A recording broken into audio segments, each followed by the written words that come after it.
नमस्कार मित्रांनो, मी डॉक्टर अक्षय गोरपडे माझ्या अक्षयचा या यूट्यूब चॅनलमध्ये आपल्या सगळ्यांचं स्वागत करतो।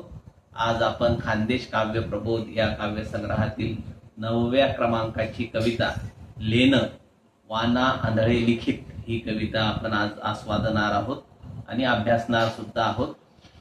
वाना आंधळे हे खानदेशातील अतिशय महत्त्वाचे आणि प्रसिद्ध प्रथितयश लोकप्रियता मिळवलेले कवी आहेत आणि त्यांची कविता ही अतिशय सहज, सुंदर आणि मनमोहक अशा स्वरूपाची कविता त्यांची असते। त्यामुळे अभ्यासक्रमामध्ये या कवितेचा समावेश झालेला आहे। लेणं ही कविता ज्यावेळेस आपण अभ्यासतो तर सर्वप्रथम आपण ही कविता मी तुम्हाला वाचून दाखवतो आणि त्यानंतर आपण त्या कवितेचं रसग्रहण करूया। कवितेचं शीर्षक आहे लेणं। पडे टप टप पाणी झाडावर, पडे टप टप झाडावर पाणी, पडे टप टप झाडावर पाणी, खोप्यामध्ये गाणी काकडली। वाळलेला वारा लागे झुळकाया, वाळलेला वारा लागे झुळकाया, ढेकाळली काया पुलकित। घुंगरला मोठा, घुंगरला गोठा हंबराया लागे, घुंगरला गोठा हंबराया लागे, तिफणीला जागे करण्यासी। झाली किन किन सुरू बांगड्यांची, झाली किन किन सुरू बांगड्यांची, अन रांगड्यांची धावपळ। गाव मावळया होई सुरुवात, पहाटेच्या आत राणीमणी। माया मिरगाची हिर हिरवते, माया मिरगाची हिर हिरवते, लेणं अंकुरते पावसात, लेणं अंकुरते पावसात। अतिशय महत्वाची, सहज आणि सुंदर अशी ही अभंग या छंदामध्ये ही कविता आपल्याला दिसून येते। अगदी आपण 12व्या शतकापासून विचार केला तर संत ज्ञानेश्वरापासून तर ते अलीकडच्या संत तुकडोजी महाराजापर्यंत अनेक संतांनी हा जो छंद प्रकार आहे अभंग, हा या छंद प्रकाराचा वापर केलेला आहे आशय अभिव्यक्तीसाठी, आपला अनुभव व्यक्त करण्यासाठी।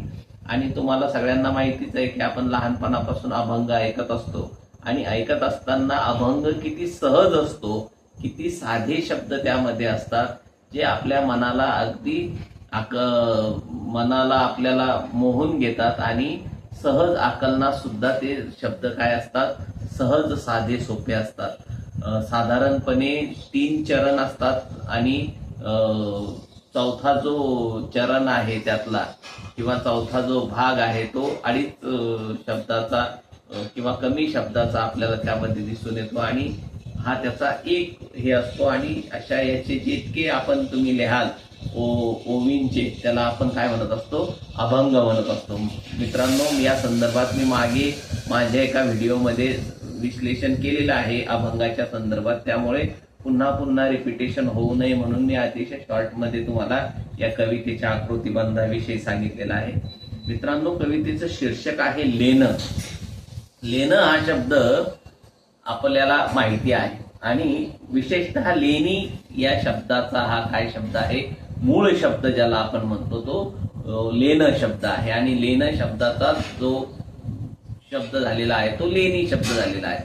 आणि आपल्या सगळ्यांना इथे जवळच आपल्यापासून असणारी अजिंठा प्रसिद्ध, जगप्रसिद्ध अजिंठा लेणी आपल्याला माहिती आहे। आणि लेणी म्हणजे काय आहे तर खडकामध्ये कोरीव गुफा तयार करून केलेलं काहीतरी काम, ज्याला आपण लेणी म्हणतो। स्थापत्य शास्त्राचा एक उत्कृष्ट नमुना ही लेणी असते। आणि काय म्हणता येईल आपल्याला की जे दगडापासून काहीतरी आकार घडवतात अशा पद्धतीचं लेणीमध्ये काय केलं जातं, स्थापत्य निर्माण केलं जातं। आणि त्यामुळे लेणी ही काय असते, पाहण्याची ती गोष्ट असते, दृश्यमानता हा तिचा महत्वाचा विशेष आहे।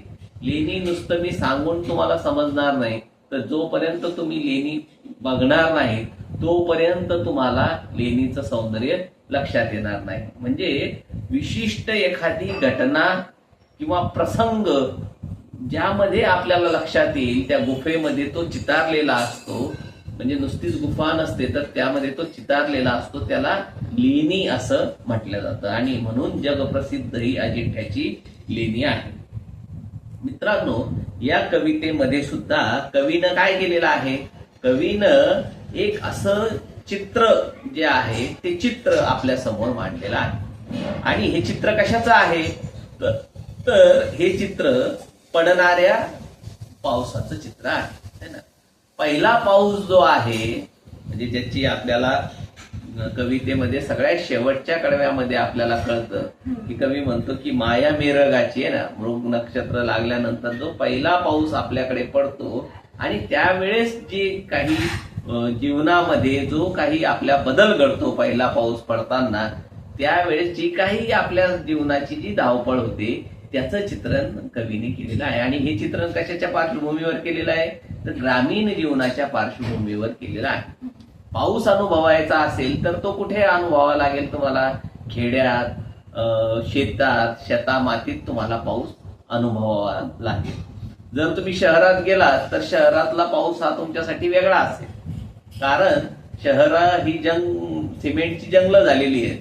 रस्त्यावर जिथे जिथे सिमेंट आहे, जमिनीत पाणी मुरायला जागा राहिलेली नाहीये आणि तो पाऊस काही फारसा आपल्याला लक्षात राहत नाही किंवा त्याची दृश्यमानता तितकी पटकन आपल्याला दिसणार नाही. कवीने ग्रामीण जीवनाच्या पातळीवर याचं चित्रण केलेलं आहे की पाऊस जर अनुभवायचा तर मी सांगितलं की तो ग्रामीण जीवनात आणि शेती मातीशी, म्हणजे पाऊस आणि पावसाचं आकर्षण केव्हा आहे, मे महिन्याच्या किंवा 4 महिने उन्हाळ्याचे अतिशय तापलेले असतात आणि त्या तापलेल्या नंतर भारतीय जीवनामध्ये पावसाला फार महत्व यासाठी आहे की आपला देश 70% देश हा शेतीवर अवलंबून असलेला देश आहे.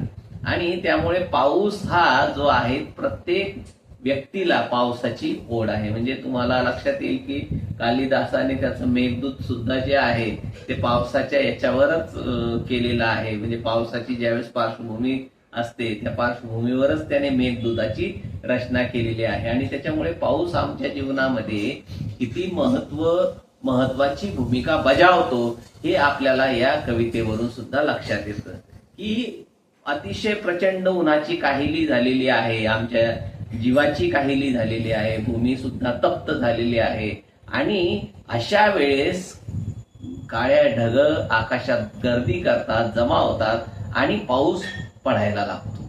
मग पावसाचा जो पहिला बहर असतो किंवा पहिली जी सर असते ते सर पडल्यानंतर आमच्या जीवनामध्ये काय काय गोष्टी घडतात याचं अतिशय सुंदर चित्रण कवीने केलेलं आहे. की तो काय म्हणतो की पावसामुळे काय होतं की झाडावर पाणी पडतं पण त्या खोप्यामधले जे चिमुकले पिलं असतात ते त्या थंड वाऱ्याने आणि त्या पावसाने काकडून जातात. वाळलेला वारा जो आहे तो एकदम झुळकाया लागतो. म्हणजे आपण काय म्हणतो थंड हवेची झुळूक आली ना, तीच थंड हवेची झुळूक, प्रचंड उष्णता ज्यावेळेस आम्ही अनुभवतो, खानदेशात तर आपल्याला फार ऊन माहिती आहे, आणि ज्यावेळेस उन्हात आपण काम करतो आणि अचानक थंड हवेची झुळूक आपल्याला येते, शरीराला स्पर्श करते, त्यावेळेस ती झुळूक आपल्याला एक खूप मोठं आत्मिक समाधान देत असते. आणि कवी म्हणतो की पूर्ण उष्णतेनं वाहणारा वारा काय होतो की झुळकाया लागतो आणि ढेकळाची काया काय होते, पुलकित होते ना. जो तप्त तापलेलं ढेकूळ आहे, शेतातलं ढेकूळ आहे, ते ढेकूळ पुलकित होतं. पुलकित होणं म्हणजे काय, आनंदित होणं आहे, रोमांच अंगावर येणं आहे. अशा पद्धतीचं तो ढेकूळ सुद्धा पुलकित होतो. कशामुळे पुलकित होतो की ज्यावेळेस गरम तव्यावर तुम्ही पाणी टाका, तो तवा कसा तडतडायला लागतो, तसा शहारा जणू काही त्या ढेकळांना आलेला आहे की काय, अशी कल्पना कवीने इथे केलेली आहे. आणि बघा तुम्ही मित्रांनो, जर आपण भिजलेल्या ढेकळातून जर चालायला लागलो तर आपल्या पायाला ते ढेकळं अतिशय मऊ लागतात आहे ना. आमचे कवी विठ्ठल वाघ म्हणतात ना, काळ्या मातीत तिफन चालत आहे का नाही. मऊ काल पावसात भिजली ढेकळ जी आहे तर ती मऊ लोण्याचा गोळा वाटते, अशा पद्धतीचं चित्रण त्यांनी केलेलं आहे. आणि म्हणून इथे सुद्धा कवी असं म्हणतो की ढेकळं सुद्धा काय झालेले आहे, पुलकित झालेले आहे.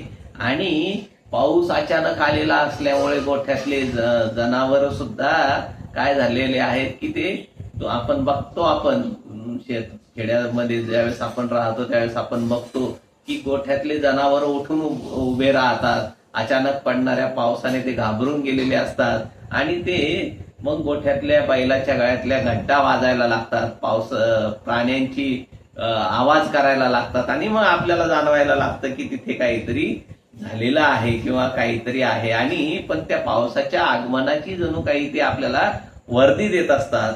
आणि ही वर्दी कशासाठी आहे, ही कविता फार महत्वाची आहे मित्रांनो. पडणारा पावसाचं चित्रण कवीने केलेलं आहे, पहिल्या पावसाचं. पण यातच त्याने 2 भाग केलेले आहेत कवितेचे. पहिले, पडणाऱ्या पावसामुळं आमच्या जीवनामध्ये काय बदल होतो किंवा लोकांची काय लगबग चालते किंवा निसर्ग सृष्टीमध्ये काय घटना घडतात त्या तो सांगतो. म्हणजे पाखरं भिजतात, ढेकूळ पुलकित होतं किंवा गोठ्यातले गाई बैल हंबरायला लागतात. पण त्याच्यानंतर काय होतं की जो शेतकरी कुटुंब आहे, ज्याला शेतीवर ज्याची उपजीविका आहे, त्याच्या पुढे मात्र आता आपण जागं व्हायला पाहिजे आणि पुढच्या कामाला लागायला पाहिजे, त्या संदर्भातलं चित्रण जे आहे ते चित्रण कवीने पुढं केलेलं आहे. आणि मग तो सांगतो की झाली किन किन सुरू बांगड्यांची अन रांगड्याची धावपळ, आहे ना. की बाई सुद्धा शेतकऱ्याची पत्नी सुद्धा शेतकरी असते आणि ती पण आपल्या नवऱ्याच्या खांद्याला खांदा लावून शेतात काम करत असते. आणि तिला माहिती असतं, दोघांनाही पती पत्नीला माहिती असतं की जर आपण शेतात काम केलं तर आपली उपजीविका होऊ शकेल. आणि आता तर पाऊस पडलेला आहे, मृगाचा पाऊस पडलेला आहे, पेरणीची वेळ झालेली आहे. इतके दिवस आपण थांबलेलो होतो, पेरणी केलेली असेल किंवा नसेल पण केलेली पेरणी, तर आता ती करण्याची वेळ सुरू झालेली आहे. आणि सगळ्या गावभर पावसाने वर्दी दिलेली असल्यामुळे सगळ्या घरामध्ये पावसाची ही लगबग आपल्याला पाहायला मिळते. की सगळ्या घरातले जे शेतकरी असतील, त्यांच्या पत्नी असतील, ते सगळे धावपळ करत राहतात. आणि कशासाठी धावपळ करतात की रानावनात आपल्याला आता पोहोचायचं आहे आणि जमीन आपल्याला आपली कसायची आहे, याचं एक सूचन जे आहे ते या कवितेमध्ये कवी म्हणतो. आणि मग शेवटी तो काय म्हणतो की माया मिरगाची हिरवते लेन अंकुरते पावसात, आहे ना. की पावसामुळे मग शेतीमध्ये ज्यावेळेस आपण पाहतो की पाऊस पडल्यानंतर शेती अतिशय एकदम स्वच्छ दिसते किंवा तिच्यावर काहीतरी एक बारीकशी अशी हिरवी चादर पसरलेली असते, गवत उगवलेलं असतं पहिल्याच पावसात. आणि जे काही जुने झाडं असतात त्यांना त्यांची सुद्धा मरगळ झटकून गेलेली असते, त्यांच्यावरचा सुद्धा जो काही धूळ आहे किंवा जे काही त्याच्यावर साचलेलं आहे ते सगळं स्वच्छ धुवून निघतं. आणि झाडं सुद्धा टवटवीत आपल्याला हिरवीगार दिसायला लागतात. जणू काही एक निसर्गाने लेणी कोरलेली आहे असं एक चित्र आपल्याला इथे दिसतं. आणि म्हणूनच कवीने लेणं नावाची ही कविता सादर केलेली आहे. मित्रांनो, ही कविता अतिशय सुंदर आहे, सहज आकलनास सुलभ आहे. कवीने जास्त काही अलंकारिक भाषा वापरलेली नाहीये, परंतु अतिशय सुंदर त्याने काही शब्द वापरलेले आहे की वाळलेला वारा लागे झुळकाया, ढेकाळली काया पुलकित, अशा पद्धतीचे छोटे छोटे शब्द त्यानं वापरलेले आहेत की जे फार अर्थघन आहेत, अर्थसघन आहेत आणि आपल्या मनामध्ये वेगवेगळ्या अर्थांचे ते पदर सुद्धा आपल्या मनामध्ये उलगडून दाखवत असतात. अतिशय अर्थवाही ही कविता आहे. ही कविता आपल्याला कशी वाटली, या कवितेवरचं रसग्रहण आपल्याला कसं वाटलं, या कवितेवरचं भाष्य आपल्याला कसं वाटलं, ही कविता आपण आधी जर वाचलेली असेल तर तुमच्या लक्षात येईल की या कवितेवर मी जे काही रसग्रहण केलेलं आहे ते यथायोग्य आहे की नाही. तर हे मला अवश्य तुम्ही कमेंटद्वारे कळवा. अनेक विद्यार्थी मित्रांचे कमेंट्स मला येत असतात.